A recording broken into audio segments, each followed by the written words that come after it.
বিয়ের আসরে নিজের বইয়ের জায়গায় একটা পতিতাকে দেখে মাথায় আকাশ ভেঙে পড়ল আরশের। ইম্পসিবল, এই মেয়ে একটা পতিতা, আমি কিছুতেই একে বিয়ে করতে পারবো না। বলেই গলা থেকে ফুলের মালাটা খুলে ফেলে দিল আরশ। আরশের মুখে পতিতা কথাটা শুনে চমকে গেল বিয়েবাড়ির সবাই, সেই সাথে বিয়ের কোণে মৌ।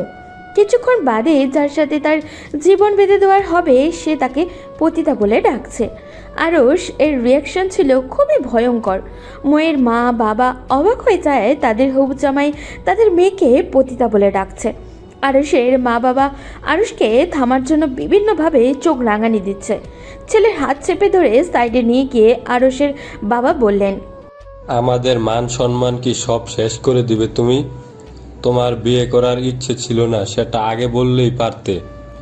এইভাবে পাবলিক প্লেসে একটা মেয়ের সম্মান নিয়ে টানাটানি করছো কেন? এই অধিকার তোমার নেই আরশ। আরশ নিজের হাত থেকে এক ঝটকায় ছাড়িয়ে নিয়ে বললেন, বাবা, আমার তো বিয়ে করতে আপত্তি ছিল না, তাই বলে জেনে শুনে আমি একটা পতিতাকে বিয়ে করব ভাবলে কিভাবে? এটা এই মেয়ে একটা পতিতা বাবা, আমি নিজে দেখেছি এই মেয়েকে এসব কাজ করতে। তুমি কিভাবে দেখলে? তার মানে তুমিও? না বাবা, তুমি যেটা ভাবছো সেটা ঠিক নয়, আমি অন্যভাবে চিনি। বিয়েবাড়ির কানাঘোষা শুরু হয়ে গিয়েছে।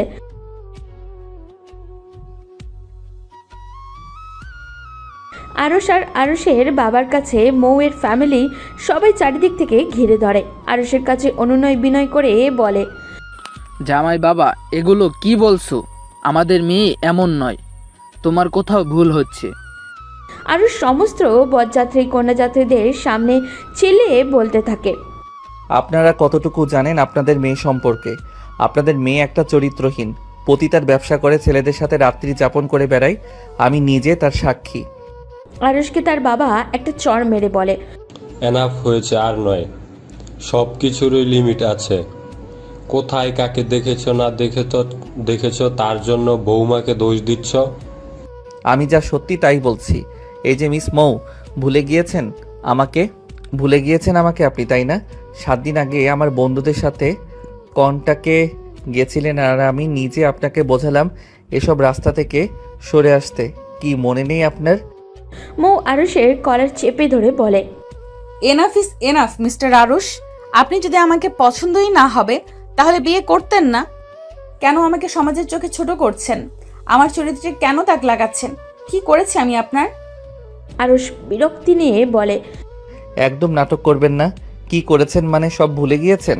এই যে আপনি 7 দিন আগে আমার বন্ধুর ফ্ল্যাটে গিয়েছিলেন এক রাতের জন্য, আমাকে আমার বন্ধু মিথ্যা বলে তার বাসায় নিয়ে গিয়েছিল ওই খারাপ কাজগুলো করতে, কিন্তু আমি আপনাকে দেখে অবাক হয়েছিলাম। এত সুন্দর একটা মেয়ে কিভাবে এত খারাপ কাজ করতে পারে? আমি নিজে আপনাকে বুঝিয়েছিলাম যেন আর এগুলো না করেন, কিন্তু আপনি আমাকে কি বলেছিলেন? আপনাকে বাধ্য করা হয়েছে এগুলো করতে। আপনি আসলে এ ধরনের মেয়ে না, ব্লা ব্লা ব্লা। আর সে আপনি কিনা আমারই বউ হতে চান? শুনুন, সবাই কান খুলে শুনুন, আমি এই মেয়েকে কিছুতেই বিয়ে করব না। আরশের বাবা আরশকে আড়াল নিয়ে নিয়ে বলে, এই মেয়েকে বিয়ে না করলে সর্বনাশ হয়ে যাবে। আমাদের বাড়ি আর জায়গা জমির যে ঝামেলাটা চলছে তা মেয়ের বাবাই সমাধান করে দিবেন, না হলে আমাদের রাস্তায় গিয়ে বসতে হবে। মেয়েটা ভালো হোক আর খারাপ সেটা যাচাই করার সময় এখন নেই। চুপচাপ বিয়ের পিঁড়িতে বসে যাও বলছি। চারিদিকে বিভিন্ন কানাঘোষা চলছে। মুহূর্তের মাঝে ছড়িয়ে গেল আরমান সাহেবের মেয়ে পতিতালয়ে যায়। এইদিকে আরশের চোখ দিয়ে পানি পড়ে যাচ্ছে টুপটাপ করে। শেষে কিনা এমন একটা মেয়ে তাকে বিয়ে করতে হবে। কোনো উপায় না পেয়ে বাবার সম্মান রক্ষাতে বিয়ে করে কবুল বলে নিল আরশ। বাবার বাড়ি থেকে আসার সময় বাবার গলা জড়িয়ে ধরে ভীষণ কান্নায় ভেঙে পড়ে মৌ। তার এই কান্নার কারণ অন্য কিছু, কারণ মৌ আজ তার জীবনের সব থেকে বড় অপমানটা হয়েছে। বিয়ে নিয়ে মৌয়ের মনে অনেক স্বপ্ন ছিল, কিন্তু বিয়ের আগেই তার হবু বর তাকে যে অপবাদ দিল সেটা ভোলার মতো নয়। মেয়েকে বিদায় দেওয়ার সময় আরমান সাহেব ফাঁকায় ডেকে নিয়ে বলেন, মা, আমি তোকে বিশ্বাস করি, তবুও বল, কারো প্রচলনায় পড়ে এমন কিছু করিসনি তো? আমি তোর বাবা, আমাকে খুলে বল মা। আমি তো তোর কোনো চাওয়া অপূর্ণ রাখিনি। আরর যা বলল তা কি সত্য? মৌ কানে হাত দিয়ে বলে, বাবা প্লিজ আর বলো না, আমি এটা সহ্য করতে পারছি না। উনি কেন এমন জঘন্য কথা বললেন? কি কারণে বললেন? তোমার মেয়ে এমন হতে পারে না বাবা। এরই মাঝে আরুষ এসে আরমান সাহেবকে একটা ছবি দেখান, যা দেখে চমকে যান আরমান সাহেব। আরুষ আরমান সাহেবকে দেখান, এই দেখুন আমার বন্ধু ছবি পাঠিয়েছে। খুব বাজে আর ঘনিষ্ঠ অবস্থায় একটা ছবি, যা দেখে আরমান সাহেবের বুকে ব্যথা শুরু হয়। মৌ ছবিতে নিজেকে দেখে চমকে যায়। এটা কিভাবে হতে পারে? এটা তো সত্যি সে।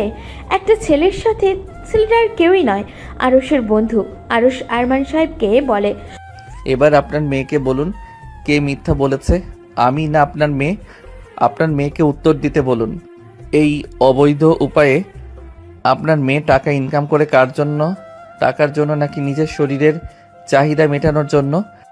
মুখ কাঁদতে কাঁদতে বলে, এটা আমি হতে পারি না বাবা। আমি জানি না আমার ছবি কিভাবে গেল। আমি কিছু করিনি বাবা। আরুষ আরও রাগান্বিত হয়ে বলে, আপনি এভাবে মিথ্যা বলে কি প্রমাণিত করতে চাচ্ছেন? আরমান সাহেব নিজের মেয়ে গালে সজোরে একটা থাপ্পড় মেরে বলে, এর চেয়ে তুই মরে যেতে পারিস না? তুই মরে গেলে আমি আরও খুশি হতাম। আমি তোর মতো মেয়েকে জন্ম দিয়েছি, ভাবতেও ঘৃণা লাগছে আমার। ছি, আর কোনোদিন আমাকে বাবা বলে ডাকবি না তুই। বলেই বুকের ব্যথায় মাটিতে বসে পড়লেন আরমান সাহেব। আরুষ আরমান সাহেবকে ধরে বলে, এতে আপনার কোনো দোষ নেই, যা করার আপনার মেয়ে করেছে। আরমান সাহেব আরুষের হাত ধরে বলে, বাবা, আমি হাত জোর করছি তোমার কাছে। আমার মান সম্মান এমনিতেও আর নেই।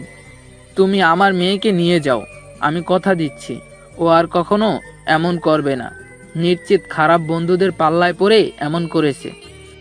আরুষ আবারও বলে, আমি চাইলেই এই ছবি সবাইকে দেখাতে পারতাম, কিন্তু আমি চাইনি আপনার সম্মান নষ্ট হোক। আমি আপনার মেয়েকে বিয়ে করেছি, এটা ঠিক, কিন্তু আমি কখনোই একে মেনে নিব না। মৌ অবাক হয়ে গেল। ছবিটা সত্যি কি ছিল? কোনো এডিট ছবি ছিল না তো? হুবহু ময়ের মতো আরও একটা মানুষ। ছবিটা সত্যি ছিল, কোনো এডিট ছবি ছিল না। হুবহু আমার মতো আরেকটা মানুষ কিভাবে হতে পারে? কে ছিল ওই মেয়েটা? নাকি আরুষ বিয়ে করবে না বলে কোনো অজুহাত খুঁজছিল? আমাকে ফাঁসাবে বলে আরুষ এই ছবি নিজে বানিয়ে আনেনি তো? তাই ধোঁয়াশা ময়ের কাছে। আরুষের পাশে বসে আছে মৌ। কারোর মুখে কোনো কথা নেই। আরুষ গম্ভীর মুখে বসে আছে। তার বন্ধুরা এসে তার বউকে দেখলে কি ভাববে? শেষ কিনা এমন একটা মেয়েকে বিয়ে করতে হলো তাকে। আরুষ ময়ের দিকে তাকিয়ে দিল। শুনুন, আমার এমনিতেও ইচ্ছা ছিল না আপনাকে বিয়ে করার। আমার প্রেমিকা আছে রুহি, আমি রুহিকে ভালোবাসি। বাবা বলে ওর ফ্যামিলি কালচার ভালো না, তাই জোরপূর্বক আপনার সাথে বিয়ে দিয়েছে। তাও আমি সবটা মেনে নিতাম যদি আপনি কোনো ভালো মেয়ে হতেন। আমি রুহির সাথেই থাকবো, আপনার সাথে না। ওকে? আমার জীবনে আপনার কোনো অধিকার নেই। তাকিয়ে বলে দিল। ময়ের কোনো প্রতিবাদ না করে কেঁদে যাচ্ছে আর ওই ছবির কথা ভেবেই যাচ্ছে। আরুষদের বাড়িতে মৌকে নেওয়া হলে আরুষের বন্ধুরা বউ দেখতে এসে অবাক হয়ে যায়।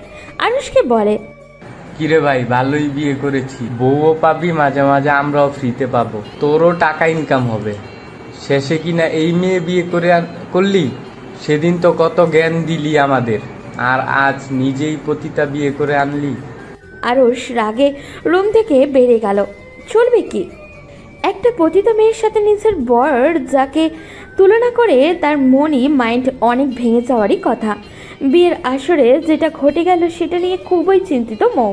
ময়ের তার হাজব্যান্ডের উপরে একটুও রাগ করলো না, কারণ ময়ের হাজব্যান্ড আরুষের রাগ হওয়াটাই স্বাভাবিক।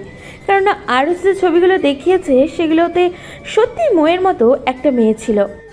আরুষের যে বন্ধুগুলো এসেছিল ওই মেয়েটার ছবি ওই ছেলেগুলোর সাথেও ছিল। যেখানে অন্য কোনো মেয়ে হলে সুইসাইডের পথ বেছে নিত, সেখানে মৌ প্রতিজ্ঞা করলো যে আসল সত্যিটা সে বের করেই ছাড়বে। গায়ে ভারী ভারী গহনা পরে বড্ড অস্বস্তিতে আছে মৌ। আজ তার শ্বশুরবাড়িতে প্রথম দিন। আজ যে ঘটনাটা ঘটে গিয়েছে, শ্বশুরবাড়ির সবাই মৌয়ের দিকে কেমন চোখে তাকাচ্ছে। মৌ বেশ বুঝতে পারছে সবাই তাকে নিয়ে সমালোচনা করছে, তাই মৌ সিদ্ধান্ত নিল সবার এই ধারণা ভুল প্রমাণ করে দিবেও। নিজের ঘরে একা একা বসে আছে মৌ, তার কাছে কেউই নেই। একদিকে ক্ষুধায় প্রাণ যায় যায় অবস্থা, বাইরে অনেক জলঘোলা চলছে আজকের ব্যাপারটা নিয়ে, তাই নতুন বউয়ের খোঁজ আর কেউ নিচ্ছে না। আরুষের বাবাকে আত্মীয় সবাই ধরেছে টাকার ক্ষমতা পাওয়ার লোভে এমন একটা বাচ্চা মেয়েকে সে বউ করে বাড়িতে এনেছে। আরুষের বাবাকে যে যা পারছে সে তাই বলে যাচ্ছে। এদিকে মোয়ের চিন্তা হচ্ছে তার বাবাকে নিয়ে, শেষমেশ তার বাবাও তাকে ভুল বুঝলো। আরুষ বাড়িতে তার মা বাবার সাথে প্রচণ্ড রাগারাগি করছে, সে বাড়ি থেকে বেরিয়ে যাবে। আরুষ ব্যাগ গুছিয়ে রওনাও হলো। এমন সময় মৌ আরুষের সামনে গেল। আরুষ বলে, এই পতিতা, বেরিয়ে যা আমার বাড়ি থেকে। আমি তোকে বউ বলে মানি না। আমি সহ্য করতে পারছি না তোকে। কেন আমার জীবনটা নষ্ট করলি? তুই এ বাড়িতেই থাক, আমি চলে যাচ্ছি। মৌ কোমরে শাড়ি পেঁচিয়ে বলে, কি ভেবেছেন কি? আপনার মানা আর না মানায় এখন আর কিছু যায় আসে না। এটা কি সিনেমা পেয়েছেন নাকি যে বিয়ের পর বলছেন বিয়ে মানবেন না? আপনি মানলেও আমি আপনার বউ, আর না মানলেও।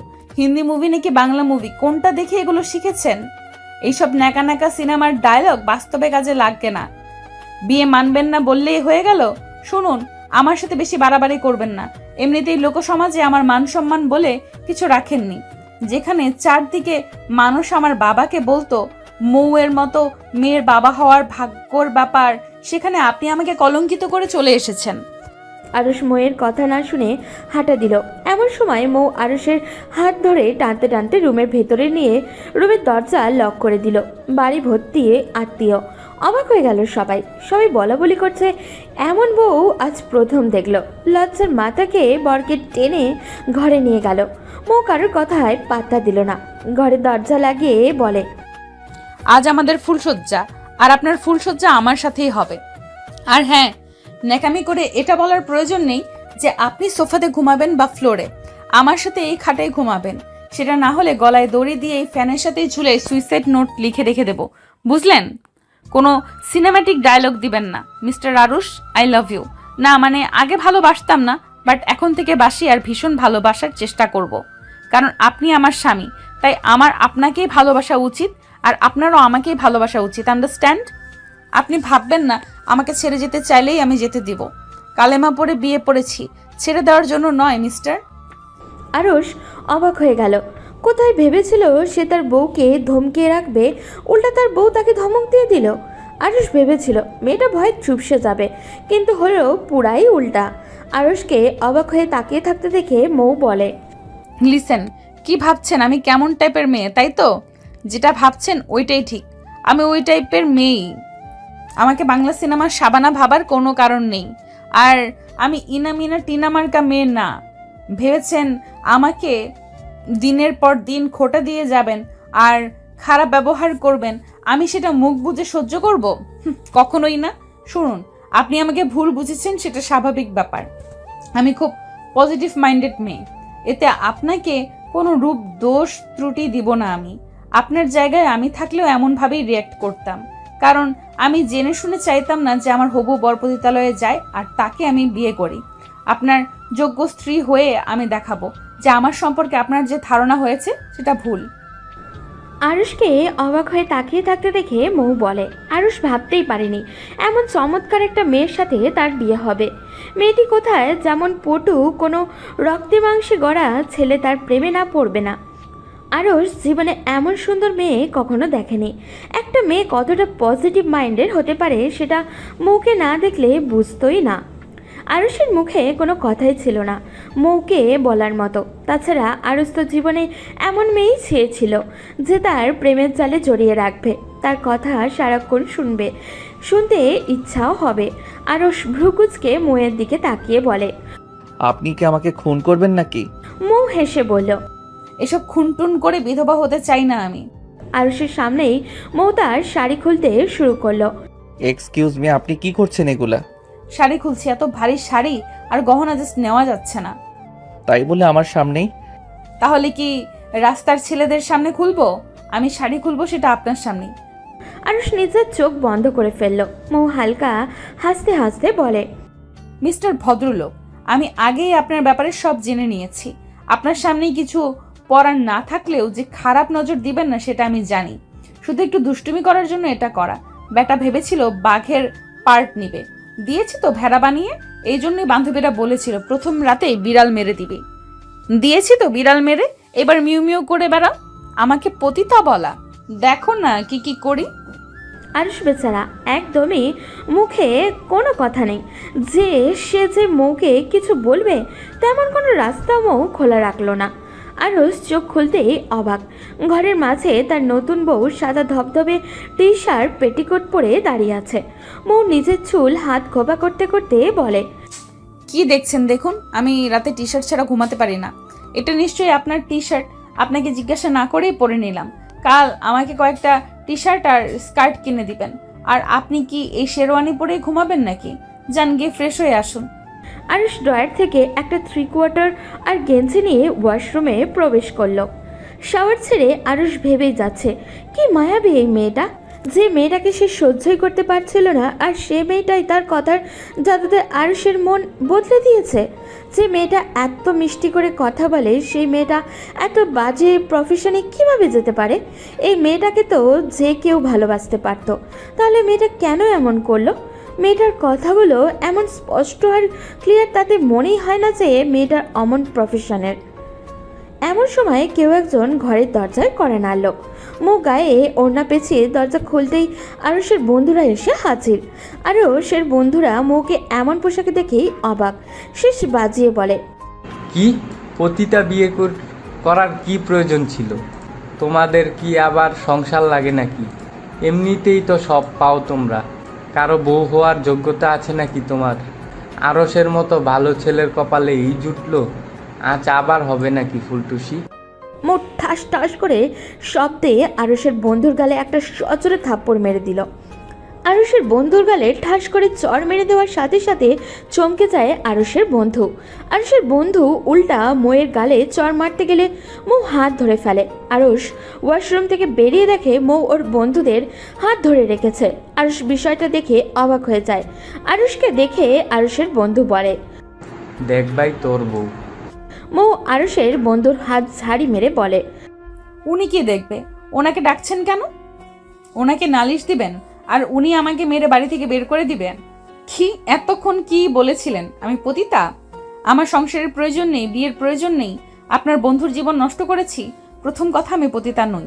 আর দ্বিতীয় কথা, যদি ধরেই নেই আমি পতিতা, তাহলে আপনি কি? আপনি কি দুধে ধোয়া? একটা মেয়ে পতিতালয়ে কিভাবে হয়?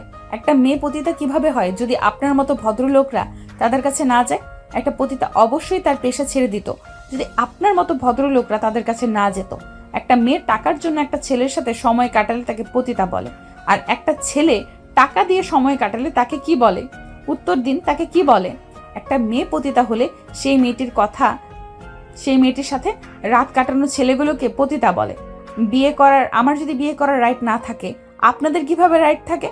আমার যদি সংসার করার না সাজে, তাহলে আপনাদের কিভাবে রাইট থাকে? লজ্জা করে না আপনার একটা মেয়ের সাথে রাত্রি যাপন করে এসে সেই মেয়েকে পতিতা বলে উপদেশ দিতে? আরুষের বন্ধু বলে, তাই বলে আমার গায়ে হাত তুলবে তুমি? মাত্র একটা চরের প্রাপ্য নয় আপনি। উচিত শহরের সব মানুষ জড়ো করে তাদের সবার সামনে জুতা পেটা করে আপনাদের আসল পরিচয় দেওয়া উচিত, যে এরাই তারা যারা রাতের আধারে পতিতালয়ে যায় আর দিনের আলোতে মানুষকে জ্ঞান দিয়ে বেড়ায়। আরুষ অবাক হয়ে যায়। সে ভাবতেই পারেনি মেয়েটা এতটা প্রতিবাদী আর এতটা সুন্দরভাবে গুছিয়ে কথা বলতে পারে। আরুষ তার বন্ধুকে বলে, কি সমস্যা ভাই, কি হয়েছে? মৌ বলে, উনি কি বলবে? আমি বলছি কি হয়েছে। উনি আমাকে ওনার সাথে থাকার প্রস্তাব দিয়েছে, যার জন্য ওনাকে থাপ্পড় মেরেছি, যার জন্য উল্টা উনিও আমাকে মারতে চেয়েছিলেন। কি মিস্টার আরুষ, এসব আপনার বন্ধু? এই সমাজে আপনার চলাফেরা? বা রে সভ্য সমাজ! বাহ, নিজের স্ত্রীকে অপমান করছে আর বর আঙুল গালে দিয়ে চুষছে। আরুষ ওর বন্ধুর গালে আর একটা সজোরে থাপ্পড় মেরে বলে, এখান থেকে বের হ, আমি ভাবতেও পারিনি তোরা এমন প্রস্তাব দিতে পারবি। অন্তত আমার মান সম্মান রাখা উচিত ছিল তোদের। যা, বেরিয়ে যা আমার বাসা থেকে। আরুষের বন্ধুরা বেরিয়ে গেল। আরুষ মৌয়ের দিকে তাকিয়ে বলে, মানে মিস মৌ, সরি, রিয়েলি সরি। আচ্ছা, কিসের জন্য সরি? আপনার বিয়ের আসরে করা রিয়্যাক্ট নাকি আপনার বন্ধুর করা ব্যবহার? দুটোই। আরুষ যেন মৌয়ের কথায় বলিতে নিজেই নতজানু হয়ে গেল। মৌকে উপেক্ষা করার শক্তি হারিয়ে ফেলল ও। মেয়েটির কথা দিয়েই আরুষকে দুর্বল করে ফেলল। মৌ আরুষকে বলে, মিস্টার আরুষ, জানেন আমার সমাজে আমার খুব সম্মান ছিল। সবাই বাবাকে বলতো আপনার মেয়ে একটা লক্ষ্মী মেয়ে। এমন মেয়ে থাকলে আর কিচ্ছু লাগে না। জানেন এখন আমার সমাজ আমাকে চরিত্রহীনা বলে জানে। তারা জানে আমি একটা মুখোশধারী, আমি পতিতা। আমার চরিত্রে এই তকমা যে ভুল প্রমাণ, সেটা করার মতো উপযুক্ত প্রমাণ আমার কাছে নেই। আমি যে নির্দোষ সেটা প্রমাণের জন্য সঠিক প্রমাণ আমার হাতে নেই। জানেন তখন খুব অসহায় লাগে যখন চারদিকে মানুষ দোষারোপ করে। দোষ না করে দোষী হতে হয়। আরুষের হঠাৎ খুব খারাপ লেগে উঠল। সে নিজের অজান্তে কোনো ভুল করে ফেলেনি তো? এমন তো হতেই পারে, হুবহু দেখতে একই রকম দুইটা মানুষ, কিন্তু না, চেহারা যে সেই মিল। ভাবতে ভাবতে আরুষ আর মৌ ঘুমিয়ে গেল। খানিক পরে আরুষের ঘুম ভেঙে গেল। হঠাৎই আরুষের খেয়াল হলো তার পাশে শুয়ে থাকা ঘুমন্ত পরিটার দিকে। ডিম লাইটের আলোতে মৌয়ের ফর্সা শরীরটা দেখা যাচ্ছে। মেয়েটা মনে হয় ছটফট করতে থাকে সব সময়। ঘুমানোর স্টাইল দেখেই বোঝা যাচ্ছে। ও না বেড থেকে নিচে পড়ে আছে, গেঞ্জিটা খানিকটা উঁচু হয়ে আছে। আরুষ মৌয়ের পেট আর শরীর খেয়াল করে দেখে। আরুষের মনে সন্দেহ হলো, একটা পেশাধারী পতিতা কখনো এমন হতে পারে না। তাদের শরীরের বিভিন্ন চিহ্ন ফুটে থাকে। মৌয়ের শরীরে একদমই নিখুঁত। কেন যেন আরুষের মনে হচ্ছিল মেয়েটা যেন পতিতা না হয়, মেয়েটা যেন পবিত্র একটা মেয়ে হয়। হঠাৎই আরুষের খেয়াল হলো মৌয়ের গলা একদম সাদা, কিছুই নেই। আরুষ সাথে সাথে তার ফোন থেকে পিকচারটা বের করলো, কারণ পিকচারে থাকা মেয়েটার গলায় বেশ বড় একটা জট ছিল, কালো দেখতে। আরুষ জিজ্ঞাসা করেছিল, সে বলেছিল এটা তার জন্মগত দাগ। আর সে কেমন জানি সন্দেহ হচ্ছে, মনে হচ্ছে কোথাও কিছু একটা গড়মেল হয়েছে। হঠাৎই মৌয়ের ঘুম ভেঙে যায়। ঘুম ভাঙতেই লাফ দিয়ে উঠে যায়। মৌ তাকিয়ে দেখে কেউ একজন তার উপরে ঝুঁকে আছে। মৌ উড়ামুড়া দিতেই লোকটা সরে গেল, ওপাশ ফিরে শুয়ে পড়ল। মৌ বুঝতে পারো আরুষই ছিল, আর আরুষি মৌকে দেখছিল। মৌ ইচ্ছা করেই আরুষকে জড়িয়ে ধরে। মৌয়ের অজান্তে জড়িয়ে ধরার ভান ধরে আরুষ আরও শক্তভাবে জড়িয়ে ধরে। মৌ আগে থেকেই ভীষণ দুষ্টু টাইপের। দুষ্টুমি করাটাই ওর একটা ইম্পর্টেন্ট কাজ। এদিকে আরুষ বেচারা মহা মুশকিলে পড়েছে। একটা বন্ধ ঘরে নিজের বিয়ে করার সুন্দরী বউ জড়িয়ে ধরলে সে কারোরই ঠিক থাকা সম্ভব নয়। আরুষ খানিকটা সরে ঘুমানোর চেষ্টা করলো। আরুষ যতটা সরে মৌ ততটাই আরুষের দিকে সরতে থাকে। আরুষ উপায় না পেয়ে মৌয়ের সাথে লেপ্টে থেকেই ঘুমাতে হলো। পরদিন সকালে আরুষের ঘুম ভাঙতে অবাক হয়ে যায় সে। আরুষ দেখে তার বুকের সাথে লেপ্টে আছে মৌ। কি সুন্দর করে ঘুমাচ্ছে, চুলগুলো এলোমেলো হয়ে আছে, একদমই পাগলির মতো লাগছে। মৌয়ের নিঃশ্বাস আরুষের বুকে উপচে পড়ছে। এমন সময় মৌয়ের ঘুম ভেঙে যায়। মৌ ঘুম ভাঙতেই দেখে সে আরুষের বুকে। মৌ লাফ দিয়ে উঠতে চুল হাত খোপা করতে করতে বলে, এই আপনি কিছু করেননি তো? আরুষ কাঁচতে কাঁচতে বলে, কিছু করেছি মানে? কি কি বলেছে এসব? না মানে যেভাবে জড়িয়ে ধরেছিলেন, আর একটু হলে তো আমার দমই বেরিয়ে যাচ্ছিল। আমি না আপনি জড়িয়ে ধরেছিলেন, দম তো আমারও বেরিয়ে যাচ্ছিল। আমি তো ঘুমের মাঝে অজান্তে জড়িয়ে ধরেছিলাম, আর আপনি যে ইচ্ছে করে জড়িয়ে ধরেছিলেন। এই যে না মিস, আপনি ধরেছিলেন। যান এবার গোসল করে ফ্রেশ হয়ে বাইরে যান, এক্ষুনি আবার সবাই ডাকাডাকি করতে আসবে। অদ্ভুত, গোসল করতে যাব কেন? আপনি ঘুমের মাঝে কিছু করেননি তো? সত্যি করে বলুন বলছি, এই ছিল আপনার মনে? জি না, আমি ওই টাইপের ছেলে না, আমি কিছুই করিনি। কিন্তু বাইরের কেউ সেটা মানবে না। আজ আমাদের ফুলশয্যা, সো কিছু করি আর না করি সবাই এটাই ভাববে। আর 5টা দম্পতির মাঝে যা হয়েছে আমাদেরও তাই হয়েছে। বাইরে গেলে সবাই বিভিন্ন প্রশ্ন করবে, তার থেকে বেটার আপনি গোসল করে ফ্রেশ হয়ে একটা শাড়ি পরে বাইরে যান, তাহলে সবাই ব্যাপারটা নর্মালি নিবে। মৌ অবাক হয়ে যায়। এই কোন নিয়ম? কিছু করলে ভাববে, না করলেও ভাববে। মৌ আরুষকে বলে, শুনুন, শাড়িটারি আমি পরতে পারবো না, আমাকে আপনার জিন্স আর গেঞ্জি দিন। আমার জিন্স আপনার হবে? হবে মানে দৌড়াবে? হ্যাঁ, আপনি দৌড়াবেন। 5 ফিট 11 ইঞ্চি একটা ছেলের জিন্স আপনার পা থেকে মাথা পর্যন্ত হবে। আমি ছেলে হলে আমিও অতটাই লম্বা হতাম। মেয়ে মানুষ হিসেবে ঠিকই আছি, না হয় আপনার থেকে একটু শর্ট, বটি দিয়ে জিন্সের নিচ থেকে কেটে নিব। আপনি জিন্স কাটবেন তার থেকে আপনি আমার একটা হাফ প্যান্ট পরুন, এটাই বেটার হবে। কি? আমি হাফ প্যান্ট পরবো, তাও আবার আপনার? ছে, মানুষ কি বলবে আমায়? এই যে নতুন বউ, জিন্স পরলে মানুষ কি ভাববে? আপনাকে শাড়ি পরতে হবে। আমি শাড়ি পরতে পারি না। অবশেষে কি বউয়ের শাড়ি পরানোর দায়িত্ব নিতে হবে? বলেই মাথায় হাত দিয়ে দাঁড়ালো আরস, আর মৌ গিয়ে শাওয়ার ছাড়লো। মৌ ওয়াশরুম থেকে টাওয়াল দিয়ে মাথা মুছতে মুছতে বেরোলো। মৌয়ের চোখে মুখে মহা বিরক্তি। কিভাবে এখন সে শাড়ি পরবে? একটা মেয়ে হয়ে শাড়ি পরতে পারে না, এটা মানুষকে বললে হাসাহাসি করবে না? তাছাড়া এমনিতেও তো ও তাকে নিয়ে সমালোচনার শেষ নেই এখন। মৌ ভেবে নিয়েছে তাকে কেউ কিছু বলবে, সে সঠিক উত্তর দিয়েও দেবে। মৌ বাইরে বেরিয়ে দেখে আরুষও টাওয়াল পেঁচিয়ে দাঁড়িয়ে আছে। আরুষ গোসলের আগে টাওয়াল পরেই গোসল করে, এটা তার রোজকার অভ্যেস। এখন ঘরে বউ আসতে খানিকটা অস্বস্তিতে পড়তে হচ্ছে আরুষকে।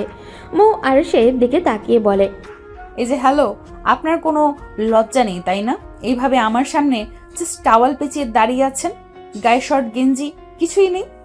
বলেই মৌ মাথা থেকে টাওয়ালটা আরুষের গায়ে ফেলে দিয়ে বলে। আরুষ ভ্রুকুচকে মৌয়ের দিকে তাকিয়ে বলে, এই যে মিস সুন্দরী, আমি কি আপনার মতো মহিলা নাকি যে আমাকে সব ঢেকে ঢুকে রাখতে হবে? আমি ছেলে মানুষ, একটা শর্ট প্যান্ট পরলেই চলে। মৌ কোমরে হাত বেঁধে বলে। তাহলে কি আমি মহিলা? আরুষ ডান ভ্রু উঁচু করে বলে, তাতে কোনো সন্দেহ আছে মিস বউ? কি বললেন মিস বউ? ও সরি, আমি মিস মৌ বলতে চাইছিলাম। আর কি গালতিছে বউ ডেকে ফেলছি। থাক, আর এভাবে সরি ডাকা লাগবে না মিস্টার উরস। কি বললে? উরস ইয়াক, এই পোকার মতো জঘন্য পোকার নেই। এত এক্সাইটেড হবেন না, আমি আরসই বলতে চাইছিলাম, বাট উরস হয়ে গিয়েছে। এক্সাইটেড হব না তো কি হব? যেভাবে দাঁড়িয়ে আছেন আমাকে কি স্থির থাকতে দিচ্ছেন আপনি? কেন? আমি কি করেছি আপনাকে? তাকিয়ে দেখুন নিজের দিকে কিভাবে আছেন। আরুষ চোখ ইশারা দিয়ে মৌকে দেখিয়ে বলে। মৌ জাস্ট পেটিকোট আর ব্লাউজ পরে দাঁড়িয়ে আছে। চুল দিয়ে টুপ টুপ করে পানি পড়ে ব্লাউজের পুরোটাই ভিজে গিয়েছে। গলা মুখ সব পানিতে ভিজে আছে। মৌ যে তাড়াহুড়োতে ওড়না চাড়ায় বেরিয়েছে সেটা খেয়ালই নেই ওর। আরুষ বলে, এভাবে ভিজে জ্বর ঠান্ডা লাগাবেন, পরে কষ্ট আপনি নিজেই পাবেন। ঠিকভাবে চুলও মুছতে পারেন না দেখছি। আরুষ একটু একটু করে ময়ের দিকে এগিয়ে গিয়ে ময়ের দেওয়া টাওয়ালটা দিয়ে ময়ের চুলের পানি মুছে দিতে দিতে বলে, এভাবে দাঁড়িয়ে থাকলে সব সভ্য ছেলে অসভ্যভাবে এক্সাইটেড হয়ে যাবে। শাড়িটা পরে নিন। আমি শাড়ি পরতে পারি না যে। আরুষ বলে। আমি সাহায্য করছি, আপনি চুপ হয়ে দাঁড়িয়ে থাকুন। আরুষ বিছানায় থাকা লাল টকটকে সুতি শাড়িটা নিয়ে মৌকে পরিয়ে দিতে থাকে। আরুষ বলে, কি হলো, এভাবে নড়ছেন কেন? মৌ বলে, সুরসুরি। সুরসুরি দিচ্ছেন কেন আপনি? আরুষ বলে, বাব্বা, মানুষের এত সুরসুরি থাকে, আপনাকে না দেখলে বুঝতাম না। দেখুন এবার ঠিকঠাক আছে কিনা। মৌ অবাক হয়ে যায়। সে মেয়ে মানুষ শাড়ি পরতে পারে না, অথচ আরুষ ছেলে মানুষ তাকে শাড়ি পরিয়ে দিচ্ছে। শাড়ি পরানো শেষ হলে মৌ আরুষকে অজান্তে জড়িয়ে ধরে থ্যাংক ইউ বলে। আরুষ চমকে যায়। এভাবে হুট করে তাকে মৌ জড়িয়ে ধরবে ভাবতেই পারেনি ও। মৌ আরুষকে ছেড়ে দিয়ে বলে, থ্যাংক ইউ। কিছু মনে করেননি তো? আমার বেস্টিকে আমি খুশি হলেই জড়িয়ে ধরতাম। আরুষ বলে, আর কাকে কাকে জড়িয়ে ধরেছেন? কাউকে না, শুধু বেস্টিকে।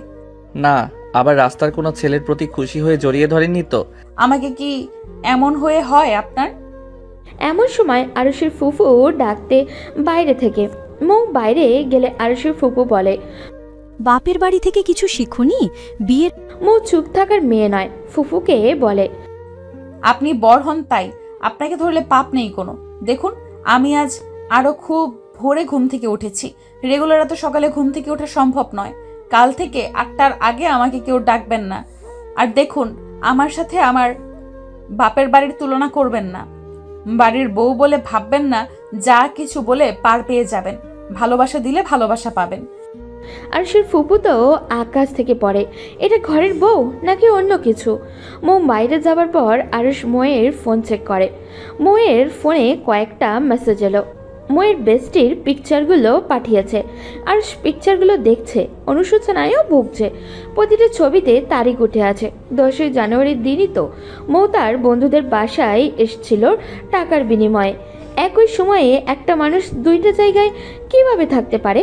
আরুষের মনে আরও বেশি কৌতূহল বাড়তে থাকে। আরুষের বিষয়টা বেশি খতিয়ে দেখতে ইচ্ছা হলো। আরুষ ময়ের ফ্রেন্ডকে মেসেঞ্জারে কল দিল। আরুষ একটা সালাম দিয়ে জানালো সে ময়ের হাজব্যান্ড। আরুষ ময়ের বান্ধবীর কাছে জানতে চাইলো এটা কিসের ছবি আর কোথা থেকে তোলা। ময়ের বান্ধবী জানালো তারা তাদের একটা বান্ধবীর বিয়েতে গিয়েছিল সিলেটে। সেখানে গিয়ে 7 দিন ছিল আর তখনই এই ছবিগুলো ওঠানো। আরুষের মাথায় যেন বাজ পড়ল।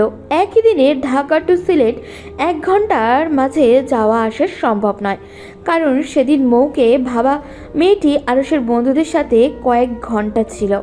আরুষের মাথায় কিছুই ঢুকছে না। আরুষের মন সায় দিল সেদিনের মেয়েটি কোনোভাবেই মৌ ছিল না। তাহলে সেদিনের মেয়েটি ছিল কে? আরুষের মনে বেশ কতগুলো প্রশ্ন জড়সড় হলো। তবে আরুষ মনটা এখনো বেশ ফ্রেশ লাগছে। তার ভাবনাটা হয়তো ভুল আর ঠিক এই মুহূর্তে ভাবতে ইচ্ছা করছে না আরুষের, কারণ আরুষ একটা রাতে ময়ের ভালোবাসার জালে জড়িয়ে পড়েছে। আরুষ নিজের রুম থেকে বাইরে এসে দেখে মৌ বারান্দার চেয়ারে বসে আছে আর বিভিন্ন মানুষ মৌকে দেখতে এসেছে। নতুন বউ হলে সবাই দেখতে আসবে, এটাই স্বাভাবিক ব্যাপার। মানুষজনের ঝামেলা কমে গেলে আরুষের বাবা বলে, মা, মৌ আমার ছেলেকে ভুল বুঝো না, ও কিন্তু খুব ভালো। হঠাৎ তোমার মতো একটি মেয়ে কোথায় দেখেছে আর তোমাকে ভুল বুঝছে। তবে ও কিন্তু অতটা গর্দভ না, নিজেই ঠিক ভুল বুঝতে পারবে আর সত্যিটা যাচাই করবে। আর তুমি ভেবো না জমি ঠিক করার জন্য ছেলেকে প্রেশার দিয়েছিলাম তোমাকে বিয়ে করতে। এসব জমির কোনো ব্যাপারই ছিল না মা, শুধুমাত্র ছেলেকে বিয়ে করানোর জন্য এই মিথ্যা নাটকটা করেছিলাম। তোমাকে আমার আগে থেকেই চিনি মা, তুমি অনেক ভালো, সেটা আমরা জানি। আমার ছেলেটার চরিত্র অনেক ভালো, আর আমার ছেলের জন্য আমরা সঠিক মেয়েটাকেই এনেছি মা। তুমি আমাদের বৌমা না, আমাদের মেয়ে। আরুষের মা ছেলের বউকে একটা চেন পরিয়ে দিল আর মৌকে বলল। তুমি কিছু নিয়ে মৌ আরুষের বাবাকে বলল, কিন্তু আমার বাবা, উনি তো আমাকে ভুল বুঝছে। আরুষের বাবা বলে, তুমি ভেবো না, তোমার বাবার সাথে আমার কথা হয়েছে, ওদিকে সব ঠিকই আছে। বলেই আরুষের বাবা ময়ের বাবাকে কল দিয়ে ময়ের কাছে ফোনটা ধরিয়ে দেয়। ময়ের বাবা বলে, মা মৌ, আমি জানি আমার মেয়ে কেমন, তবুও আমি তো বাবা, এমন কিছু শুনলে দুশ্চিন্তা হয়। শ্বশুরবাড়ির সবার সাথে মানিয়ে নিস মা, অনেক ভালো পরিবার পেয়েছিস মা, অনেক সুখী হবি। সকালে খাওয়া শেষ করে মৌ তার বড় ননদের সাথে গল্প করছে। আরুষের ইচ্ছা করছে মৌকে একটু সরি বলতে, বাট কিভাবে বলবে সেটাই বুঝতে পারছে না। আরুষ তার বোনকে ডেকে বলে, আপু দুলাভাই ফোন দিয়েছে, মায়ের ফোনে তোমাকে ডাকছে। আরুষের বোন যাওয়ার পর আরুষ মৌকে বলে, আমার আপনার সাথে কিছু কথা আছে, রুমে চলুন। দুপুর গড়িয়ে বিকেল, সবাই দুপুরের খাবার খেয়ে রেস্ট করছে। আরুষ মৌকে ডেকে নিয়ে ঘরের দরজা লক করলো। মৌ সন্ধিহানভাবে আরুষের দিকে তাকিয়ে বলে, কি সমস্যা? দিন দুপুরে ঘরের দরজা লক করছেন যে? খুলুন বলছি, মানুষ কি ভাববে? আরুষ বুকে হাত বেঁধে দাঁড়িয়ে আছে মৌয়ের দিকে তাকিয়ে। মেয়েটা নিচুকে একটা বাচ্চা, কোনো ইগো বলে কিছুই নেই। থাকলে তার সাথে যে ব্যবহারটা করা হয়েছে, গাল নাক ফুলিয়ে কান্নাকাটি করতো বা আমার উপর এক আকাশ সমান অভিমান নিয়ে বসে থাকতো বা রেগে থাকতো, তার মাঝে কিছুই নেই কেন? মেয়েটা বড়ই পাগলি টাইপের। এমন মেয়েরা সবসময় ভালো মনের হয়, আর ছেলেরা চট করেই এদের দুষ্টুমির প্রেমে পড়ে যায়। মেয়েটার চোখে মুখে কি ভীষণ মায়া। এইসব ভাবতে ভাবতে আরুষ কোথায় যেন হারিয়ে গেছে। আর এই সুযোগে মৌ ঘরের দরজা খুলে ঘর থেকে বেরিয়ে যাওয়ার চেষ্টা করে। আরুষ সাথে সাথে হাতটা টেনে ধরে, দরজার পিঠে পিঠ ঠেকিয়ে দাঁড়ায়। মৌয়ের হাত ভর্তি ছুরি, ওগুলো ঝনঝন করে বাজছে। মৌ নার্ভাস হওয়ার জন্য বারবার জিভ দিয়ে নিজের ঠোঁট ভেজাচ্ছে। আরুষ পূর্ণ দৃষ্টিতে তাকিয়ে আছে মৌয়ের ঠোঁটের দিকে। মৌ ব্যাপারটা বুঝতে পেরে আরুষকে বলে, এইভাবে হাত ধরে রেখেছেন, কি কোনো সমস্যা আপনার? এই যে মিস বউ, সরি মৌ, সারাদিন আমার সমস্যা না খুঁজে নিজের সমস্যা খুঁজো, তাহলে সব বুঝতে পারবা। পেতনিদের মতো নতুন বউ সারা বাড়ি পাইচারি করে বেড়াচ্ছ কেন? কোথায় একটু লজ্জা পেয়ে মাথা নিচু করে বসে থাকবা? ঘরের এক কোণে তা না ডাকাডাকি করে বেড়ানো লাগছে। এই যে ছাড়ুন বলছি, আমার ওসব লজ্জা টজ্জা কিছু নেই। এই বাড়ির সবাই খুব ভালো, তাই আমার লজ্জা লাগছে না। সবার মাঝে কি আমিও আছি? না, আপনি তো আস্তে একটা কি বিশ্রী ভাবে আমাকে অপমান করেছেন, কিচ্ছু ভুলিনি। রাগও আছে তোমার? নেই মানে? আপনি জানেন না তাই। আমার অনেক রাগ। এতটুকু পিচ্চি মানুষের কোথায় রাগ থাকে? শুনুন, দেখতে পিচ্ছি লাগলেও আমি অতটা পিচ্ছি না, যেমন ভাবছেন তেমন না। তাই না? দেখুন, কি বলতে ডেকেছেন তাই বলেন। কি ব্যাপার বাঘিনী? কাল যেভাবে ধমকাচ্ছিল আমি তো ভয় পেয়ে গিয়েছিলাম। আজ তাহলে এমন দুর্বল কেন? সামান্য হাত ধরে চেয়েতেই? আর অন্য কিছু করলে তো খুঁজেও পাওয়া যাবে না। দেখুন, আমি ঝগড়া করতে পারি, আমার সাথে ঝগড়া করে কেউ পারে না। পারলে হাত ছেড়ে মুখ চালান, দেখব কে জিতে। আরুষ হাত ছেড়ে দিয়ে মৌয়ের ঠোঁট নিজের আয়ত্তে নিয়ে নেয়। দেওয়ালে আটকে গিয়েছে মৌ, সামনে আরুষ, সামনে পেছনে কোথাও যেতেও পারছে না ও। আরুষ ঠোঁট আটকে রেখেছে, মৌ কথা বলতে পারছে না। বেশ কয়েক মিনিট পর ছাড়ল। মৌ ঠোঁট মুছতে মুছতে থুতু ফেলতে ফেলতে বলে, এই বিশ্রী মানুষ, এটা আপনি কি করলেন? ওয়াক্থু, আপনার গায়ে বমি করে দিব। আমি কি বমি দিয়েছি তোমাকে? যা দিয়েছি তাই ব্যাগ দাও। আপনি আমার সাথে এই বিশ্রী কাজ কেন করলেন, আগে সেটা বলুন। অদ্ভুত, নিজেই তো বললে মুখ চালাতে, তাই চালিয়ে দেখালাম। আমি কি ওভাবে বলেছি নাকি? ঝগড়া করতে বলেছি। বলেই মৌ রাগে কটমট করে রুম থেকে বেরিয়ে যেতে গেলে আরুষ আবারও হাত টেনে বলে, যেটা বলতে ডাকা সেটা শুনবে না? আবার কি বললেন? এসব বিছানায় বসো, নিরিবিলি বলতে হবে কথাটা। আরুষ মৌয়ের হাত ধরে বলে, মৌ, আমি জীবনে মিথ্যা কথা বলিনি, কোনো দুই নাম্বারিও করিনি কারোর সাথে। বিয়ের আসরে যেটা করেছি ভুল করেছি, ক্ষমা করার মালিক তুমি। আমি মাথা নত করছি যে আমার ভুল হয়েছে। কিন্তু মৌ, আমি যে একটা মেয়েকে দেখেছি সেটা সত্য ছিল। মেয়েটা হুবহু তোমার মতো কিভাবে হতে পারে? কিছু তো কাহিনী আছে। আমি চাইছি মেয়েটার সাথে দেখা করতে, আর তুমিও দেখা করো। তুমি নিজ চোখে দেখো কে এই মেয়ে মানুষ, তো হঠাৎ তোমাকেই ভাববে। তোমার গায়ে এই কলঙ্ক লেগে থাকুক, আমি সেটা মোটেও চাইছি না। আজ রাতে আমার সাথে যাবে, মেয়েটাকে ভাড়া করা হয়েছে। আসলে আমার বিয়ের আসরে রেগে যাওয়ার কারণও ছিল। আমি হঠাৎ ধাক্কা খেয়েছিলাম। বন্ধুদের সাথে রাত কাটানো মেয়ে কিভাবে আমার বউ হবে? আরুষ, আপনি এত ভাবছেন কেন? আপনার কোনো ভুল ছিল না। একটা সুস্থ মানুষ যেটা করে আপনি সেটা করেছেন। বিয়ের আগের দিন আপনার বোন আপনার সম্পর্কে অনেক কিছু বলেছিল। আমি তখনই শিওর ছিলাম বিয়ে করলে আপনাকেই করব। আপনি কতটা ভালো তার সব জেনে গিয়েছিলাম আগেই। আমি তো আপনার মতো নয়, প্রেমিকা ছিল তাই আমার দিকে আগ্রহ ছিল না। এটাও জেনে গিয়েছো প্রেমিকা ছিল? এই গুরুত্বপূর্ণ নিউজটা কে দিয়েছে শুনি? আপনার বোন দিয়েছে। তোমার তো দেখছি এ বাড়িতে বিভিন্ন নিউজ চ্যানেল সবই আছে, কোনো খবরই পড়ে নেই। তা কি কি বলেছে? বলেছে আমার ভাইয়ের একটা রিলেশন ছিল, ভাই তার জন্য বিশাল পাগল ছিল, কিন্তু মেয়েটা আস্ত একটা গরম খুন্তির ছ্যাঁকা দিয়ে চলে গিয়েছে। আমার ভাই রোজ ঘুমের ওষুধ খাইতো, মাতাল হয়ে বাড়িতে ফিরতো, সারাদিন এক্স করে কাঁদতো, দাড়ি গোফ কাটতো না, একটা দেবদাস হয়ে গিয়েছিল সে। এগুলো বলেছে সিরিয়াসলি? আমার এক্স আমার জন্য এখনো পাগল আছে, আমি বিয়ে করিনি তাই, আর আমাকে স্যাকা দিয়েছে? অদ্ভুত কথা সব। তাহলে বিয়ে করেননি যে? ওর চরিত্রের সমস্যা ছিল বাবা বলল, আর আমিও দেখেছিলাম ওর চরিত্রের সমস্যা। তাছাড়া আমার অতটা সিরিয়াস রিলেশন ছিল না। বিয়ে করতে চাইছিলাম কিন্তু বাবা রাজি না, তাই করিনি। আর আমার মনের মতো অতটা ছিল না। এখনো ভালোবাসেন? মোটেও না। তার সাথে যেটা ছিল ওইটাকে ভালোবাসা বলা চলে না, বুঝলে মিসেস? বুঝলাম। সেদিন সন্ধ্যায় আরুষ মৌকে নিয়ে বেরোলো। কোথায় নিয়ে যাচ্ছে মৌ সেটা জানে না। মৌ আরুষের পিছু পিছু যাচ্ছে। মৌ জানতে চাইলেও আরুষ বলে, বন্ধুর বাসায় যাচ্ছি। মৌ তো যাবে না, তার অশুভ বন্ধুদের বাসায়। আরুষ বলে, তোমাকে অবাক করা একটা জিনিস দেখাবো, আগে চলো, না গেলে বুঝবে না। মৌ আরুষের পিছু পিছু রওনা হলো। মৌ বায়না ধরল সে খালি পায়ে হাঁটবে, আর অনেক দিনের শখ রাস্তায় খালি পায়ে হাঁটবে, তাও রোড দিয়ে। রোড লাইটের আলোতে রাস্তা চকচক করছে। শহরের বিভিন্ন মানুষের খোলা আকাশের নিচে হাঁটতে আরশ আর মৌ মাঝে মাঝে লাফ দিয়ে রাস্তার পাশে লাগানো বিভিন্ন ফুল গাছ থেকে ফুল ছেঁড়ার চেষ্টা করছে। বারবার ব্যর্থ হওয়ায় আরশ মৌকে উঁচু করে ধরল। মৌকে উঁচু করে ধরার সময় পেট থেকে শাড়ি সরে যায়। আরশ দুষ্টুমি করে পেটের ঠোঁট চুইয়ে দেয়। মৌ লাফ দিয়ে নেমে বলে, কি হলো? আরশ বলে, কি হলো আপু? এই শুনুন, আপনাকে কি আবার মুখ চালাতে বলা হয়েছে? আরশ তার প্রচণ্ড হাসি চেপে গিয়ে বলে, ওকে, মুখ অফ। নিস্তব্ধ শহরে জনমানব শূন্যহীন রাস্তা।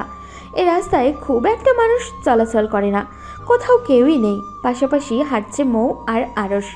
তাদের জন্য নির্দিষ্ট কোনো গন্তব্য নেই, আনমনেই হেঁটে চলছে দুজন। ঝোপে ঝাড়ের মাঝে জোনাকি পোকাগুলো জ্বলছে আর নিভছে। রাতের এই সৌন্দর্য যেন ভোলবার মতো নয়। মাঝে মাঝে দুই একটা জোনাকি পোকা হাত ধরে হাঁটছে মৌ।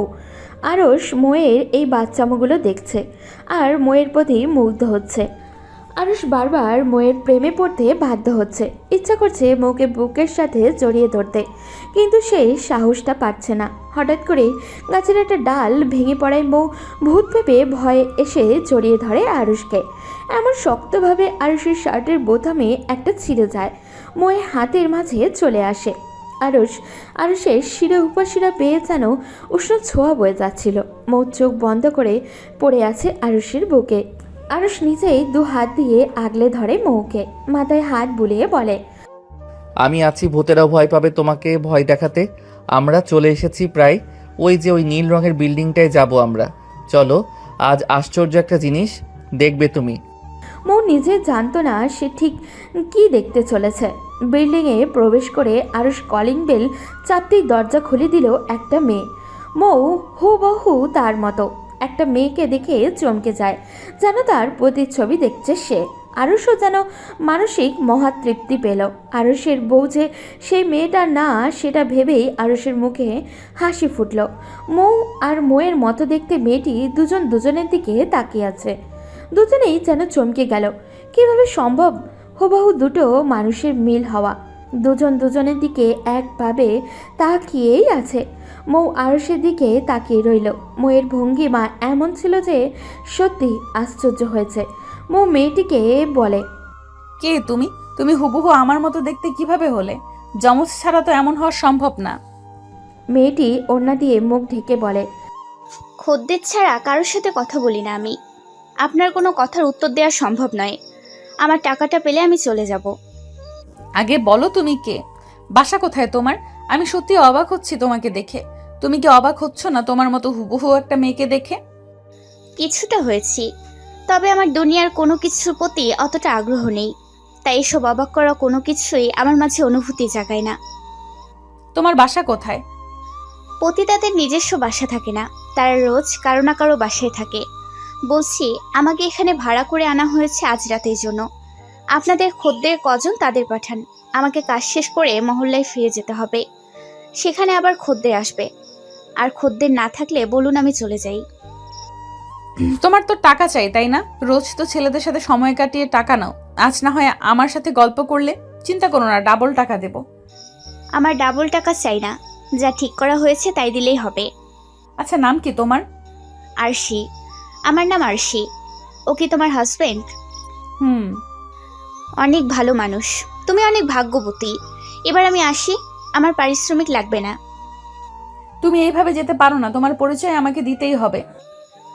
আপনার মতো আমি দেখতে এটা কি আমার অপরাধ, যার জন্য আমাকে ফোর্স করছেন? আমাকে যেতে দিন। তুমি আমার বোনের মতো, নিশ্চয়ই আমাদের কোনো কানেকশন আছেই, না হলে এইরকম হলাম কিভাবে? প্লিজ আমায় বোন ডেকো না, তাহলে আমি উইক হয়ে যাব। আমায় যেতে দাও প্লিজ। তুমি কতদিন ধরে এই পেশায় আছো? ছোটবেলা থেকে। কতটুকু বয়স?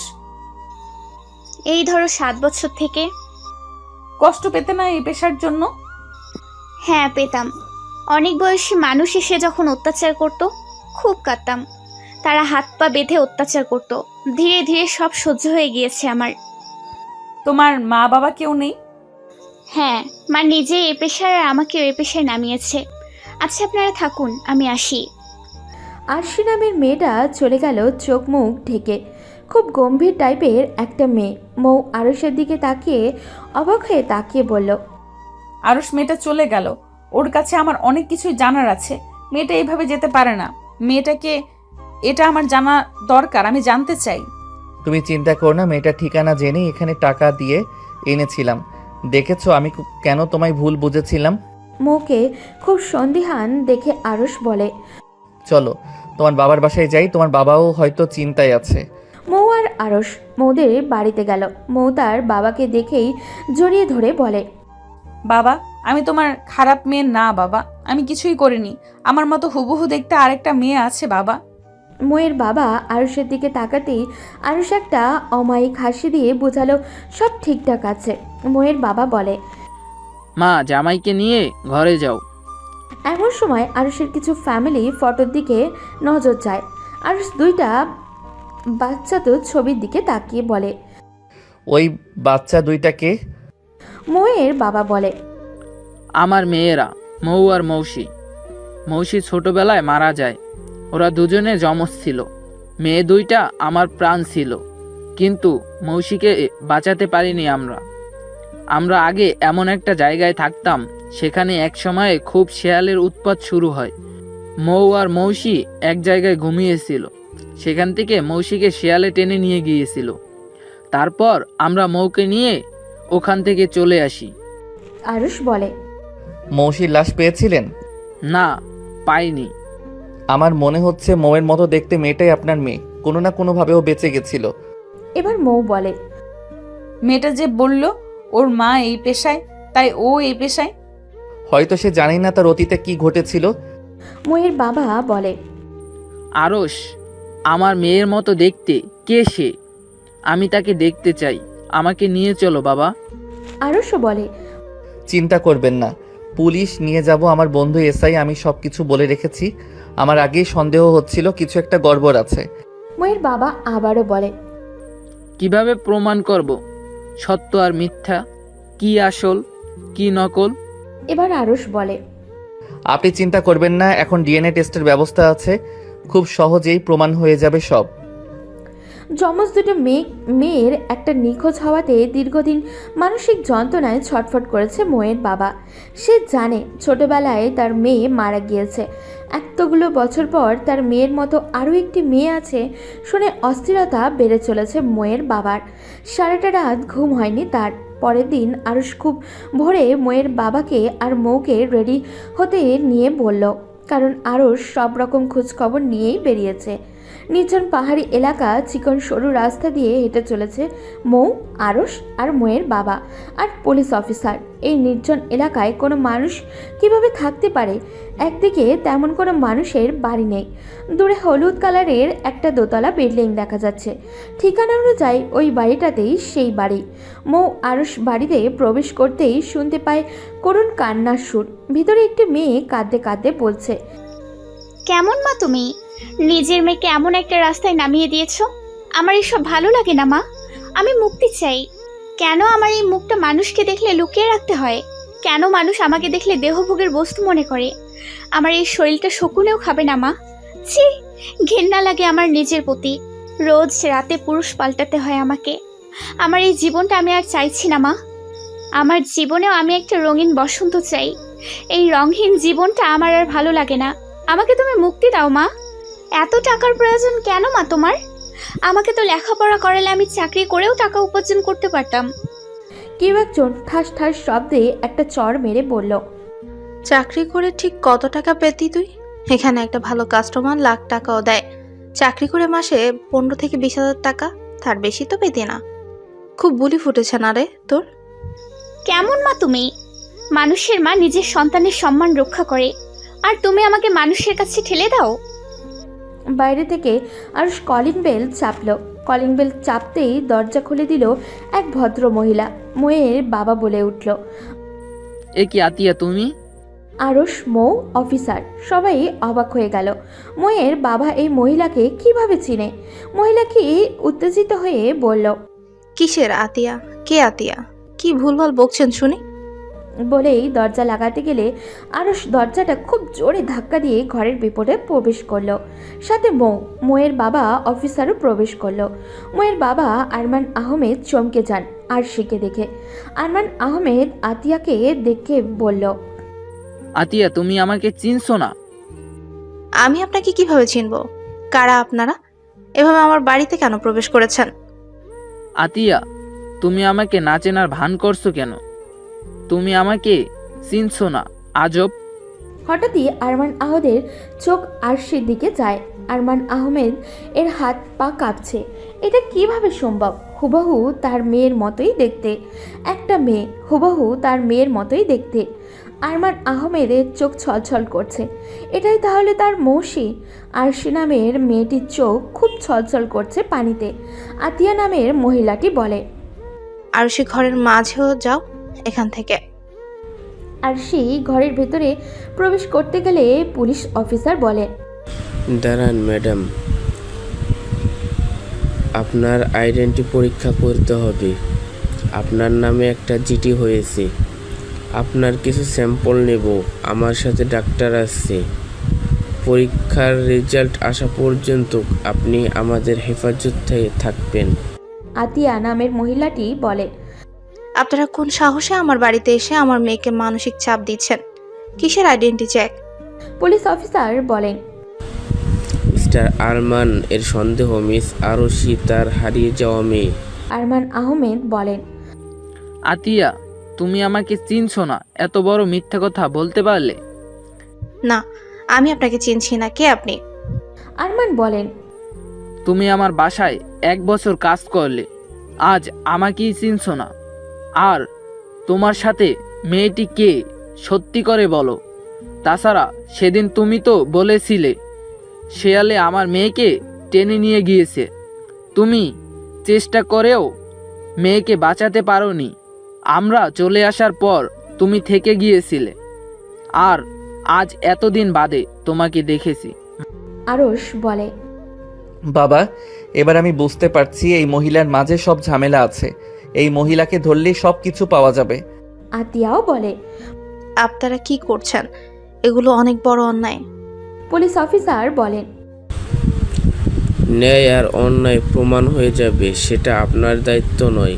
ময়ের মতো হুবহু দেখতে মেয়েটি বলে, আমি আর পারছি না, আমাকে বাঁচান প্লিজ।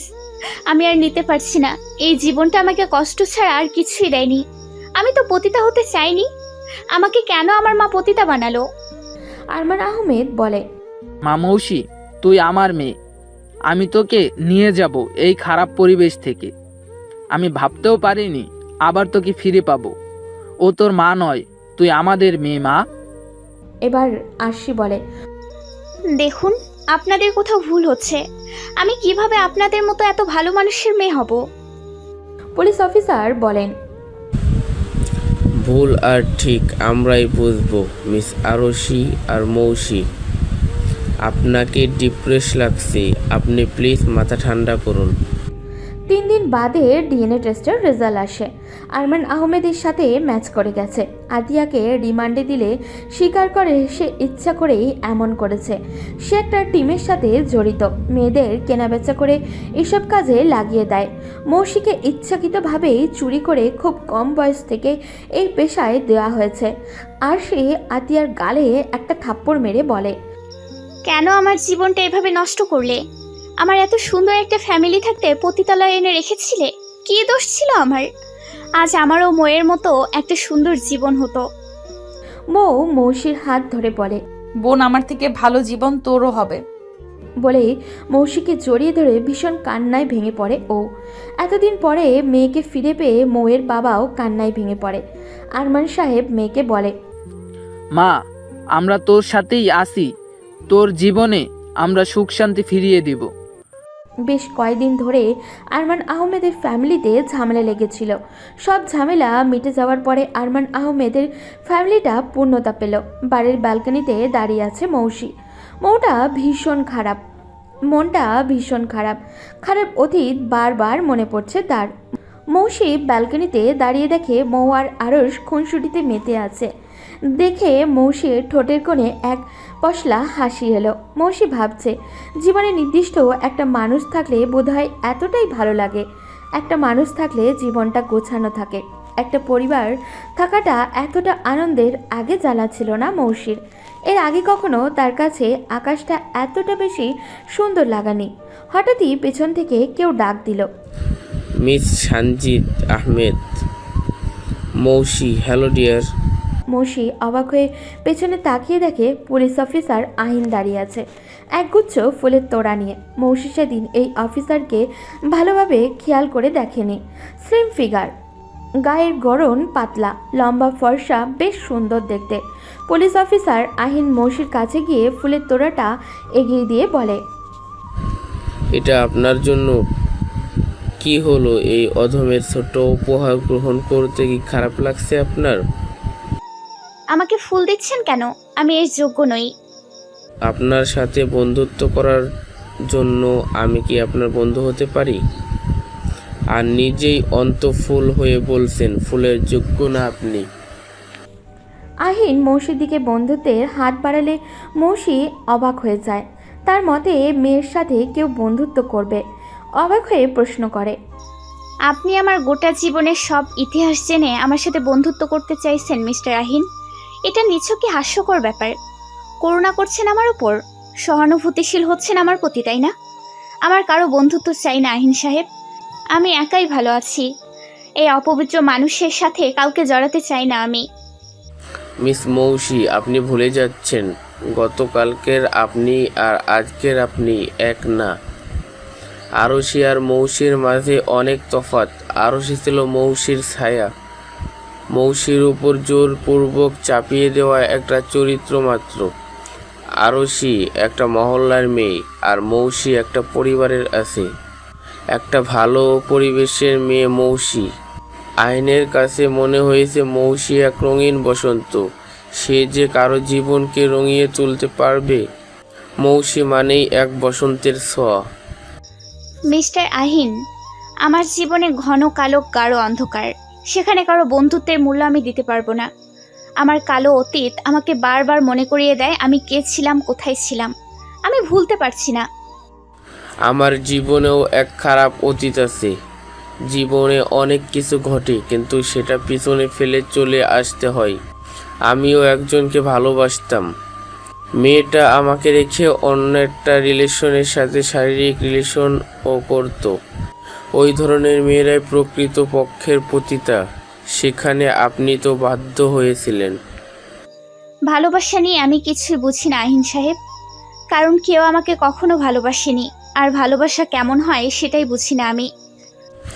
আপনি ভালোবাসা বুঝবেন মিস মৌসি, খুব শীঘ্রই বুঝবেন। আপনাকে রঙিন জীবনের শুভেচ্ছা রইল। প্লিজ এইবার ফুলটা গ্রহণ করুন। মৌসি ফুলটা হাতে নিয়ে ঘ্রাণ নিচ্ছিল, মন ভরে ফুলের সুগন্ধি নিচ্ছিল। এমন সময় মৌ খাবার এনে মৌসির গালে খাবার তুলে দিতে বলে, বোন, তোর এইসব বাজে অতীত বাদ দে।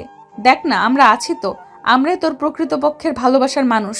খাবারটা দ্রুত খেয়ে নে। আমি আছি, বাবা আছে, তোর আর কি চাই বল? বোন আমার, এখন থেকে অনেক ভালো থাকবো, সুখে থাকবো।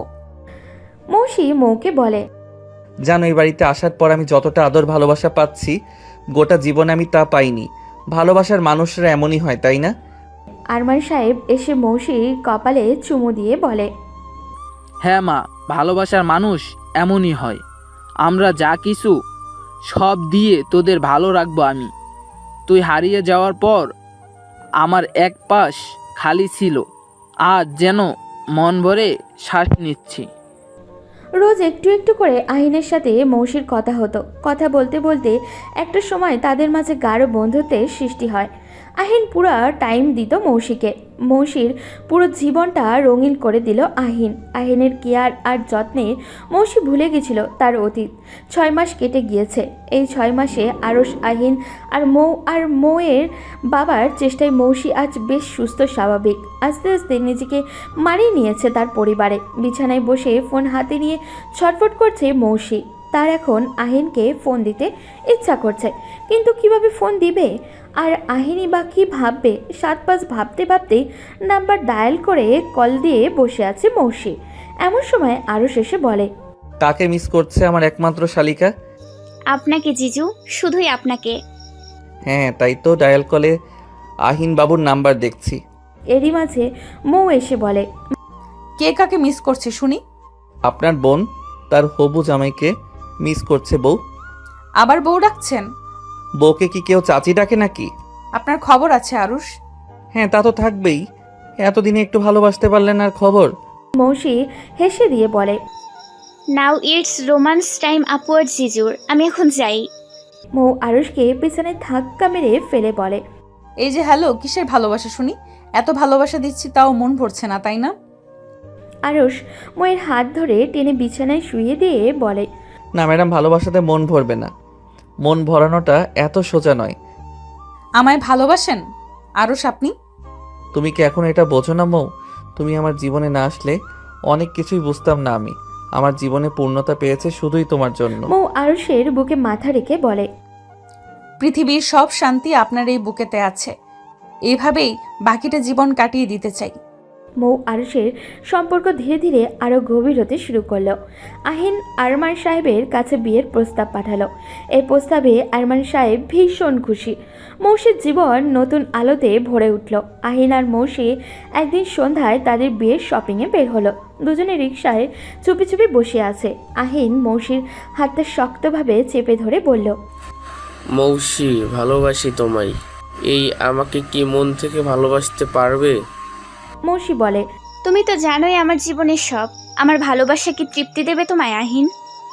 মৌসি, তোমার দেহের প্রতি আমার কোনো টান বা আকর্ষণ নেই। আমি চেয়েছি একটা ভেঙে যাওয়া মানুষ, যাকে ভালোবাসলে সে সবটা দিয়ে আগলে রাখবে আমায়। বলো, আমায় কি আগলে রাখতে পারবে তুমি? আহিনের কাঁধে মাথা দিয়ে শান্তির নিঃশ্বাস নিল মৌসি। ভালোবাসি আহিন, তোমায় ভীষণ ভালোবাসি। এই আমাকে শক্তভাবে জড়িয়ে রেখো, আমাকে আর ভাঙতে দিও না। আহিন মৌসির মাথায় একটা চুমু দিয়ে বলে, আগলে রাখবো তোমায় ভালোবেসে। ঘরোয়াভাবে বিয়ে হয়ে গেল আহিন আর মৌসির। বিয়ের পর আহিন আর মৌসির জীবনটা অনেক সুখের হলো। আরশ আর মৌ অনেক সুখে আছে। বিয়ের 2 মাস পরেই গুড নিউজ এলো, মৌসি মা হতে চলেছে। খবর পেয়ে সবাইকে যেন আনন্দিত তেমনই একটু ভাবলো। আরশ বলল, আহিন, এত দ্রুত বেবি মৌসিকে একটু টাইম দিলে হতো না? আহিন বলল, আরশ, আমি চাইতাম না এক্ষুনি বেবি নিতে, কিন্তু একটা বেবি হলে মৌসি আর বেশি খুশি থাকবে। বেবি নিয়ে সময় কাটাবে, ও অনেক কিছুই ভুলে যাবে। মৌসির কথা ভেবেই আমার আগানো। আমি মৌসির সম্পূর্ণ অতীত ভুলিয়ে দিতে চাই, ও জীবনে রঙিন বসন্ত দিতে চাই। কি ভয়ঙ্কর একটা জীবন ছিল মৌসি, ভেবেই কষ্ট লাগে। আরশ আহিনকে বলল, তোমার মতো ভালোবাসার মানুষ এখনকার যুগে পাওয়া যাবে না। আমি তোমার নখের যোগ্য না। তোমার কাছ থেকে আমার অনেক কিছু শেখার আছে। আমি একদিন মৌকে ভীষণ অপমান করেছিলাম পতিতা বলে। যদি প্রুভ না হতো ও পতিতা নয়, আমি ওকে মেনে নিতে পারতাম না। আর তুমি সবটা জেনেই মৌসিকে কতটা ভালোবাসো। ভালোবাসার দুনিয়ায় তুমি মহৎ আহিন। 10 মাস পরে মৌসির বেবি ডেলিভারি হলো। যমজ 2টা মেয়ে হলো। মৌ আর মৌসির মতোই সুন্দর হয়েছে দেখতে। মৌ বেবি 2টাকে বুকের সাথে জড়িয়ে ধরে বলে, পুচকু 2টা আমি তোদের বড় আম্মা। আমি কখনো আমাকে আন্টি বলে ডাকতে দিব না, আমাকে আম্মাই ডাকবি তোরা। 2টা বেবি নিয়ে মৌ আর মৌসির দিন কেটে যায়। আরশ আর আহিন যেন ওদের 2টা বাবা। মৌসি ভুলে গিয়েছিল ওর অতীত বাচ্চাদের সাথে সময় কাটাতে কাটাতে। বেবিদের বয়স 2 বছর হলো। মৌয়েরও একটা ছেলে হলো। ওদের এই 3টা ছেলে মেয়ে নিয়েই জীবন বসন্তের মতোই রঙিন আর সুন্দর হয়ে উঠল। পরিবারের আর কখনো তারা তাদের কাজের মহিলা রাখেননি। অপরিচিত মহিলাকে কাজে রেখেই তাদের ফ্যামিলিতে এত বড় সমস্যা হয়েছিল।